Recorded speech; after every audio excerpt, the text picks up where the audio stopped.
বিস্ময় মোড়া রহস্যে ঘেরা আমাদের এই পৃথিবী, সীমাহীন মহাশূন্য থেকে মহাসাগরের অতল গহ্বর, প্রকৃতির পরতে পরতে লুকিয়ে আছে জ্ঞানের অফুরন্ত ভাণ্ডার। দূর দূরান্তের মহাবিশ্বের অপার রহস্য, অন্যদিকে অণুজীবের জটিল জগৎ। এই দুই বিপরীত স্রোত বয়ে আনছে বিস্ময়ের ধারাবাহিকতা। আধুনিক বিজ্ঞান প্রতিনিয়ত উন্মোচন করে চলেছে প্রকৃতির সেই অজানা জগৎকে। নতুন আবিষ্কার আর উদ্ভাবনের হাত ধরে আমরা পৌঁছে যাচ্ছি প্রকৃতি আর মহাবিশ্বের বিস্ময় গাথার দোরগোড়ায়। অজানা সেই জগৎ সম্পর্কে জানতে এবং জানাতে আমাদের নিয়মিত আয়োজন বিজ্ঞান ও প্রকৃতি। আপনাদের সঙ্গে আছি আমি হোসনে মোবারক সৌরভ।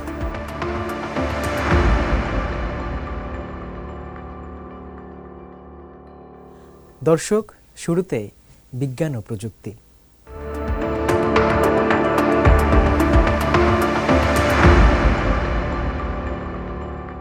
নিজের শরীরের গণ্ডি পেরিয়ে অবিকল ডানার সাহায্যে মেঘের দেশে ডানা মেলানোর স্বপ্ন কি কখনো সত্যি হতে পারে? প্রযুক্তির কল্যাণে এই অসম্ভবকেই এখন সম্ভব করে তুলেছে বিজ্ঞান।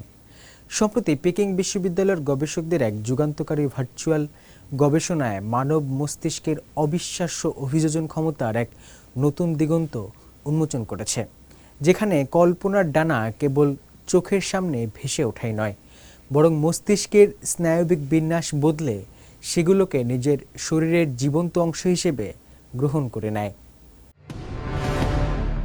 মানুষের মস্তিষ্ক কি কখনো নিজের শরীরের বাইরে গিয়ে নতুন কোনো অঙ্গকে নিজের শরীরের অংশ বলে মেনে নিতে পারে? সম্প্রতি এক চমকপ্রদ ভার্চুয়াল রিয়েলিটি ভিত্তিক গবেষণায় এই প্রশ্নের অত্যন্ত ইতিবাচক উত্তর দিয়েছেন বেইজিংয়ের পেকিং বিশ্ববিদ্যালয়ের একদল গবেষক। তাদের এই গবেষণাটি ব্রেন কম্পিউটার ইন্টারফেস এবং স্মার্ট এক্সোস্কেলটনের মতো মূর্ত বুদ্ধিমত্তা বা এমবডিয়েটেড ইন্টেলিজেন্স প্রযুক্তির উন্নয়নে খুলে দিয়েছে নতুন দিগন্ত। ভার্চুয়াল রিয়েলিটি হেডসেট পরে ব্যবহারকারীরা এখন হাত নেড়ে এবং কবজির মোচড়ে একজোড়া ভার্চুয়াল ডানা নিয়ন্ত্রণ করতে পারেন এবং উপভোগ করতে পারেন বাস্তবের মতো ওড়ার এক রোমাঞ্চকর অভিজ্ঞতা। চীনা গবেষকদের তৈরি একটি অত্যন্ত নিখুঁত অপটিক্যাল মোশন ক্যাপচার সিস্টেমের মাধ্যমেই মূলত এই ইমার্সিভ বা সর্বগ্রাসী বাস্তবসম্মত অভিজ্ঞতা অর্জন করা সম্ভব হয়েছে। 1 ডজনেরও বেশি ক্যামেরার সাহায্যে প্রতিটি নড়াচড়া অত্যন্ত সূক্ষ্মভাবে ট্র্যাক করা হয়, ফলে ব্যবহারকারীর হাতের সাথে তাল মিলিয়ে ভার্চুয়াল ডানাগুলো রিয়েল টাইমে ডানা ঝাপটানো, ওপরে ওঠা, নিচে নামা বা মোড় নেয়ার মতো কাজগুলো করে। ব্যবহারকারী এতটাই স্বতঃস্ফূর্ত ও নিখুঁত নিয়ন্ত্রণ পান যে এক পর্যায়ে তিনি ভুলেই যান যে ডানাগুলো আসলে তার শরীরের বাস্তব কোনো অংশ নয়। গবেষকরা একটি ধাপে ধাপে এগুনোর মতো ফ্লাইট ট্রেনিং প্রোগ্রামও তৈরি করেছিলেন, যা প্রাথমিক পোজ বা অঙ্গভঙ্গি অনুকরণ থেকে শুরু করে ত্রিমাত্রিক মহাকাশে ভেসে থাকা এবং পরবর্তীতে গোলাকৃতির বিভিন্ন বাধা অতিক্রম করার মতো ধাপে বিভক্ত ছিল। মূলত পাখিরা যেমন প্রথমবারের মতো নিজেদের ডানা দিয়ে ওড়া শেখে, ঠিক সেভাবেই ব্যবহারকারীরা একেবারে শূন্য থেকেই ডানাগুলো পরিচালনা করা শিখেছিলেন। মাত্র 1 সপ্তাহ ভার্চুয়াল ফ্লাইটে প্রশিক্ষণের পর কার্যকরী ম্যাগনেটিক রেজোনেন্স ইমেজিং স্ক্যানে এক অবাক করা পরিবর্তন দেখা যায়। স্বেচ্ছাসেবকরা যখন আবার ডানাগুলোর ছবি দেখতেন, তখন তাদের মস্তিষ্কে ডানাগুলোর স্নায়বিক রূপ বা নিউরাল রিপ্রেজেন্টেশন তাদের নিজেদের উপরের বাহুর কাছাকাছি চলে এসেছে এবং সংবেদনশীল ও মোটর সংক্রান্ত মস্তিষ্কের অঞ্চলগুলোর মধ্যকার সংযোগ আরও শক্তিশালী হয়েছে। এর অর্থ দ্বারায় একটি স্বল্পমেয়াদী ভিআর প্রশিক্ষণও মস্তিষ্ক কিভাবে কোনো বাহ্যিক বস্তুকে উপলব্ধি করে তা বদলে দিতে পারে। অপরিচিত ডানাগুলোকে রূপ দিতে পারে শারীরিক ও মোটর অর্থবহ এক মাধ্যমে। সংক্ষেপে বলতে গেলে মস্তিষ্ক ভার্চুয়াল ডানাগুলোকে এমনভাবে ভাবতে শুরু করেছিল যেন সেগুলো সত্যিই তার নিজস্ব শরীরের অংশ। বিজ্ঞানীরা এই সাধারণ অভিযোজন ক্ষমতার পেছনে মূল কৃতিত্ব দিয়েছেন নিউরোপ্লাস্টিসিটি বা মস্তিষ্কের নিজেকে নতুন করে সাজানোর জন্মগত ক্ষমতাকে। গবেষকদের মতে মানব মস্তিষ্ক কোনো স্থির হার্ডওয়্যার নয়, বরং একটি গতিশীল সিস্টেম যা ক্রমাগত শেখে এবং নিজেকে আপডেট করে। মস্তিষ্ক মূলত ডানাগুলোকে আমার নিজের শরীরের অংশ হিসেবে ব্যাখ্যা করেছে। এটাই আমরা লক্ষ্য করেছি। এটি আমাদের মস্তিষ্ক কিভাবে কাজ করে সে সম্পর্কে নতুন অন্তর্দৃষ্টি দেয় এবং ব্রেন কম্পিউটার ইন্টারফেসের মতো অন্যান্য মস্তিষ্ক সম্পর্কিত গবেষণার জন্যও এর তাৎপর্য রয়েছে। উদাহরণস্বরূপ, আমরা যখন মানবদেহের সঙ্গে বাহ্যিক ডিভাইসগুলোকে একীভূত করি, তখন সেগুলোকে কোথায় এবং কিভাবে একত্রিত করা উচিত তা পারফরমেন্সের জন্য অত্যন্ত গুরুত্বপূর্ণ হয়ে ওঠে। এই কাজটি ঠিক তেমনই কিছু দিক নির্দেশনা দিতে পারে। এই গবেষণা কেবল ওরার অনুভূতির মধ্যেই সীমাবদ্ধ নয়, অ্যাম্পুটি বা কৃত্রিম অঙ্গযুক্ত ব্যক্তিদের প্রস্থেটিক অঙ্গের উপর আরও ভালো নিয়ন্ত্রণ অর্জনে সাহায্য করা থেকে শুরু করে স্থানিক সচেতনতা, দিক নির্ণয় এবং এপিসোডিক স্মৃতিশক্তি বৃদ্ধি। বিশ্বের গবেষকরা এখন মস্তিষ্কের এই অনুধাবন ও জ্ঞানীয় ক্ষমতাকে কাজে লাগাতে ভিআর প্রযুক্তি ব্যবহার করছেন। ভিআর প্রযুক্তি এবং স্নায়ুবিজ্ঞানের এই মেলবন্ধন চলতে থাকায় মানব ও যন্ত্রের নিখুঁত সমন্বয়ের পথে ব্রেন কম্পিউটার ইন্টারফেস এবং স্মার্ট এক্সোস্কেলটনের মতো এমবডিয়েটেড ইন্টেলিজেন্স ক্ষেত্রটি এক বিরাট লাফ দেয়ার অপেক্ষায় রয়েছে। অনেকদিন থেকে এই কাজটি বিখ্যাত চীনা বিজ্ঞানী চিয়ান শুয়ে সেনের সেই দূরদর্শী চিন্তারই প্রতিফলন ঘটিয়েছে, যিনি ৯০-এর দশকে ভার্চুয়াল রিয়েলিটি শব্দটিকে চীনা ভাষায় অনুবাদ করেছিলেন লি চিং বা রুভারে, মানে স্বপ্ন বা কল্পনা হিসেবে। এটি ছিল প্রযুক্তি যে মানবজাতিকে তার সহজাত জৈবিক সীমানার বাইরে নিয়ে গিয়ে উপলব্ধি ও কর্মের পরিধি ক্রমাগত প্রসারিত করতে পারে তারই এক দূরদর্শী স্বীকৃতি। হোসনে মোবারক সৌরভ, সিএমজি বাংলা। ক্যান্সার চিকিৎসায় আধুনিক বিজ্ঞানের এক যুগান্তকারী ও আলোড়ন সৃষ্টিকারী সাফল্য অর্জন করল চীন। জীবন বাঁচানোর এই কঠিন লড়াইয়ে রেডিয়েশন থেরাপিতে ব্যবহৃত অত্যন্ত মূল্যবান আইসোটোপ ইট্রিয়াম-90 এখন থেকে বাণিজ্যিকভাবে উৎপাদনের অনন্য প্রযুক্তি নিজেদের আয়ত্তে নিয়ে এসেছে দেশটি। চায়না ন্যাশনাল নিউক্লিয়ার কর্পোরেশনের হাত ধরে অর্জিত এই ঐতিহাসিক সাফল্য লিভার টিউমারের মতো জটিল রোগের চিকিৎসায় এনে দিয়েছে এক নতুন আশার আলো, যা শুধু চিকিৎসা বিজ্ঞানকেই সমৃদ্ধ করছে না, বরং মানব কল্যাণে প্রযুক্তির নিরলস অগ্রযাত্রার এক অনন্য ইতিহাসও রচনা করছে। চিকিৎসা বিজ্ঞানে এক যুগান্তকারী মাইলফলক অর্জন করেছে চীন। রেডিয়েশন থেরাপিতে ব্যবহৃত অত্যন্ত গুরুত্বপূর্ণ আইসোটোপ ইট্রিয়াম-90 বাণিজ্যিকভাবে চুল্লিতে উৎপাদনের প্রযুক্তি সফলভাবে আয়ত্ত করেছে দেশটি। সম্প্রতি China national nuclear corporation CNNC এই সাফল্যের কথা জানিয়েছে। CNNCর অধীনস্থ জেজিয়াং প্রদেশের ছিনশানের পারমাণবিক বিদ্যুৎ কেন্দ্রের চুল্লিতে উৎপাদিত ইট্রিয়াম-90 কাচের মাইক্রোফেয়ারগুলো সমস্ত প্রয়োজনীয় পরীক্ষা সফলভাবে উত্তীর্ণ হয়েছে, যা এখন ব্যাপক উৎপাদনে যাওয়ার পথ উন্মুক্ত করেছে। ইট্রিয়াম-90 কাচের মাইক্রোফেয়ারগুলো মূলত ইট্রিয়াম-89 থেকে তৈরি করা হয়, যা পারমাণবিক চুল্লিতে নিউট্রন শোষণ করার পর তেজস্ক্রিয় ইউট্রিয়াম-90তে রূপান্তরিত হয়। এই মাইক্রোফেয়ারগুলো তেজস্ক্রিয় ওষুধ হিসেবে কাজ করে এবং বিটা বিকিরণ নির্গমন করে। ভাস্কুলার ইন্টারভেনশন বা রক্তনালীর অস্ত্রোপচার প্রযুক্তির সাহায্যে এই ইট্রিয়াম-90 মাইক্রোফেয়ারগুলোকে সরাসরি লিভারের রক্তনালীতে পৌঁছে দেওয়া হয়, যা লিভারের টিউমার চিকিৎসায় একে একটি অত্যন্ত কার্যকর ও ন্যূনতম আক্রমণাত্মক বা কম কাটাছেঁড়ার চিকিৎসা পদ্ধতিতে পরিণত করেছে। বিশেষজ্ঞরা জানিয়েছেন, চুল্লি থেকে বের করার পর উৎপাদিত ইট্রিয়াম-90 ব্যবহারের আগে গবেষকদের দ্বারা পুঙ্খানুপুঙ্খভাবে পরীক্ষা করা হয়। বাণিজ্যিক ভারী জলের চুল্লিতে তুলনামূলকভাবে উচ্চ নিউট্রন ফ্লাক্স থাকে এবং এটি অত্যন্ত স্থিতিশীলভাবে কাজ করতে সক্ষম। এই চুল্লির কোরের অ্যাক্টিভেশন জোন বা সক্রিয় অঞ্চলটি বেশ বড়। এই ধরনের চুল্লি ব্যবহার করে ইট্রিয়াম-90 উৎপাদনের বেশ কিছু বড় সুবিধা রয়েছে, যেমন উৎপাদন বৃদ্ধি করা, খরচ কমানো এবং নিরবচ্ছিন্ন সরবরাহ নিশ্চিত করা।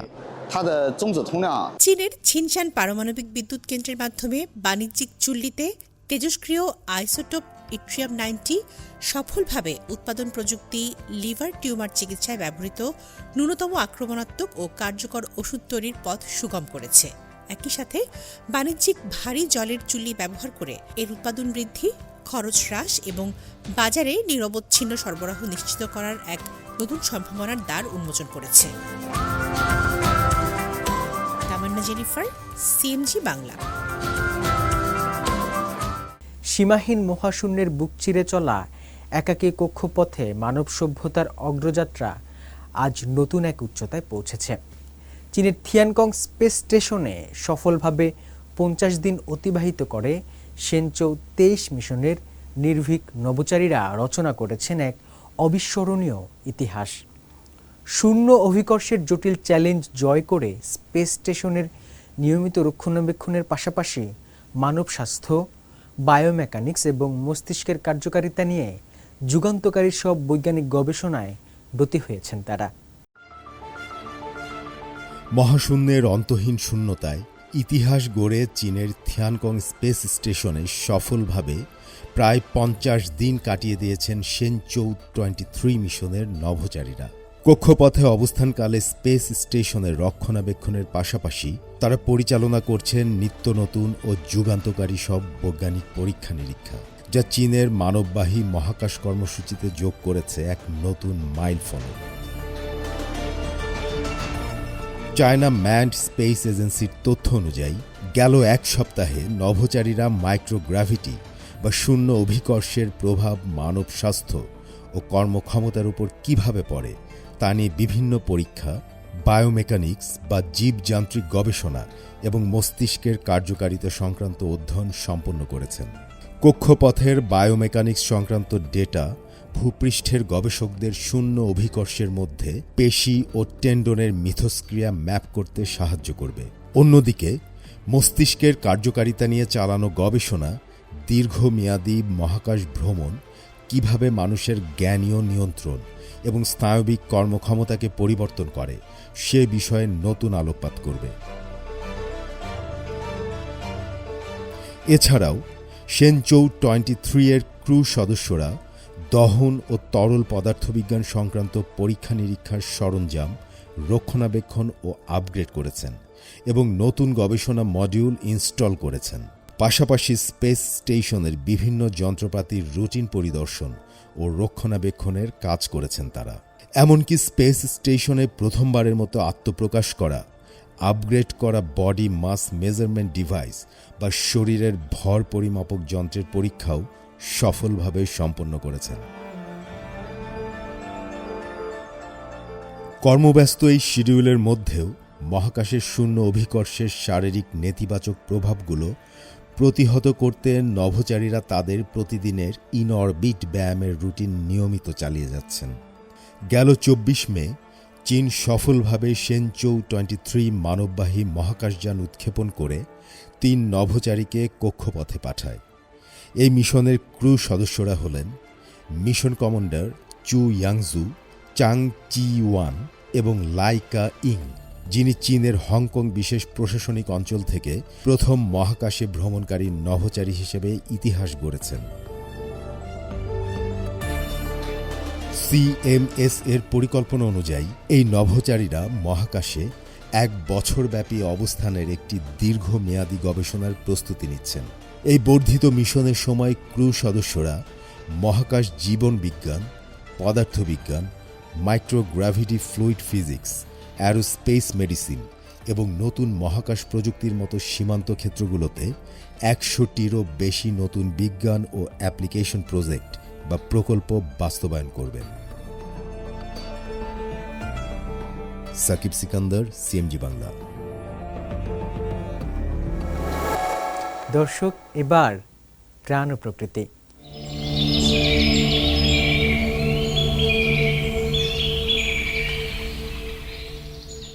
চীনের মাউন্ট ফ্যানচিংয়ের ঘন বনে বাস করা কুইচো স্নাবনোস্ট বানর একটি অত্যন্ত বিরল ও বিলুপ্তপ্রায় প্রজাতি, যা কেবল এই অঞ্চলেই দেখা যায়। নীলাভ মুখমণ্ডল ও দীর্ঘ লেজের এই প্রজাতিটি সম্পূর্ণ বৃক্ষবাসী এবং এক প্রভাবশালী পুরুষের নেতৃত্বে জটিল পারিবারিক সামাজিক কাঠামোতে বাস করে।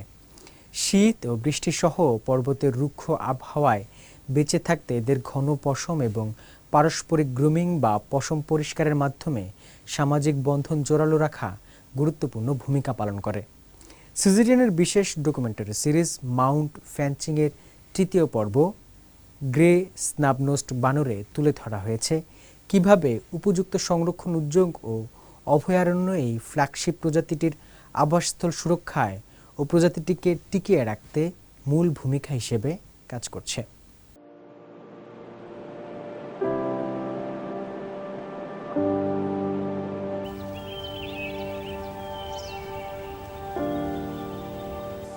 চীনের সমস্ত চ্যাপ্টানাকের বানরের মধ্যে ছাই রঙের বানর বা গ্রে স্নাব নোস্টের সংখ্যা সবচেয়ে কম। এদের বিস্তৃতি সবচেয়ে সীমাবদ্ধ এবং এটি সবচেয়ে বিপন্ন এক প্রজাতি। এটি জায়ান্ট পান্ডার চেয়ে কোনো অংশে কম মূল্যবান নয়। এদের সংখ্যা মাত্র 800-র কিছু বেশি, যার সংখ্যা জায়ান্ট পান্ডার চেয়েও কম।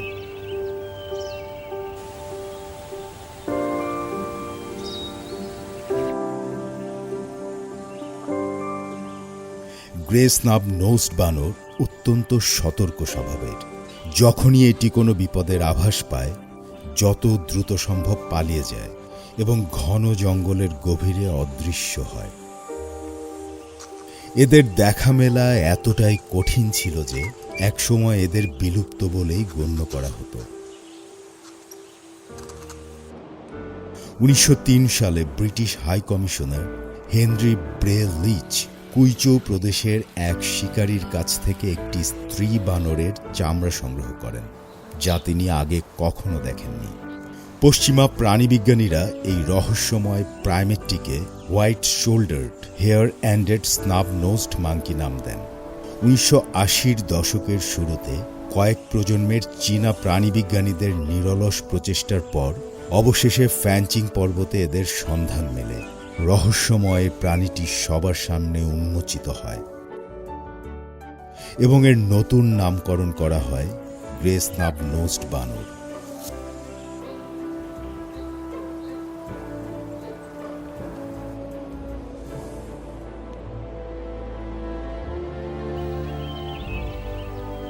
ইতিহাস জুড়ে কুইচৌয়ের উত্তর পূর্বাঞ্চল এবং সিচুয়ান প্রদেশের দক্ষিণ পূর্বাঞ্চলে গ্রে স্নাব নোস্ট বানর পাওয়া যেত। তবে প্রাকৃতিক পরিবেশের পরিবর্তনের কারণে এদের আবাসস্থল ধীরে ধীরে সংকুচিত হয়ে ফ্যানচিং পর্বত এলাকায় সীমিত হয়ে পড়ে। 300 বর্গ কিলোমিটারেরও কম এলাকায় এরা বহির্বিশ্ব থেকে বিচ্ছিন্ন হয়ে বসবাস করছে।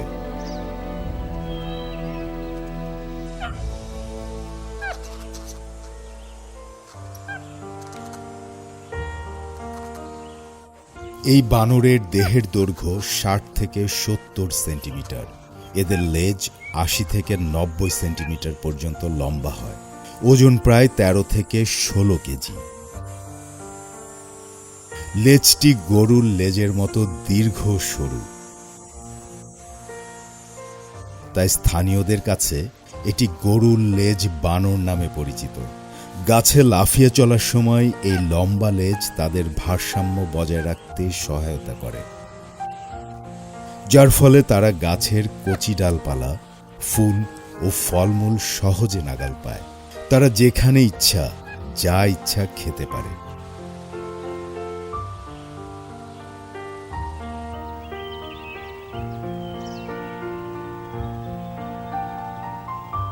অধিকাংশ স্নাব নোজড বানর প্রজাতির ক্ষেত্রে প্রাপ্তবয়স্ক স্ত্রী বানর সাধারণত প্রতি 2 বছরে একটি বাচ্চার জন্ম দেয়, কিন্তু গ্রে স্নাব নোজড বানরের ক্ষেত্রে প্রজননের হার প্রতি 3 থেকে 6 বছরে মাত্র একটি।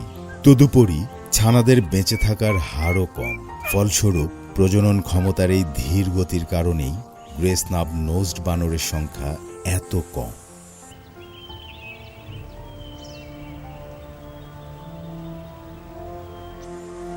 চল্লিশ বছরের সংরক্ষণের পর যখন এদের প্রথম আবিষ্কার করা হয়েছিল, তখন সংখ্যা 400-টিরও কম ছিল। তবে তারা বেড়ে এখন সংখ্যায় দ্বিগুণ হয়ে 800-রও বেশি হয়েছে। অন্যান্য সংরক্ষিত প্রজাতির তুলনায় এদের বৃদ্ধি আশানুরূপ না হলেও কঠোর পরিশ্রমের মাধ্যমে এটি অর্জন সম্ভব হয়েছে। জনসাধারণের মধ্যে পরিবেশগত সচেতনতার বৃদ্ধির সাথে সাথে হয়তো ভবিষ্যতের কোনো একদিন এই গ্রে স্নাব নোজড বানররা ফ্যানচিং পর্বতের সীমানা ছাড়িয়ে আরও ছড়িয়ে পড়বে এবং প্রাকৃতিক বিশ্বের এই মনোমুগ্ধকর পরিবেশে তাদের পূর্বপুরুষদের মূল আবাসস্থল আবারও পুনরুদ্ধার করতে পারবে।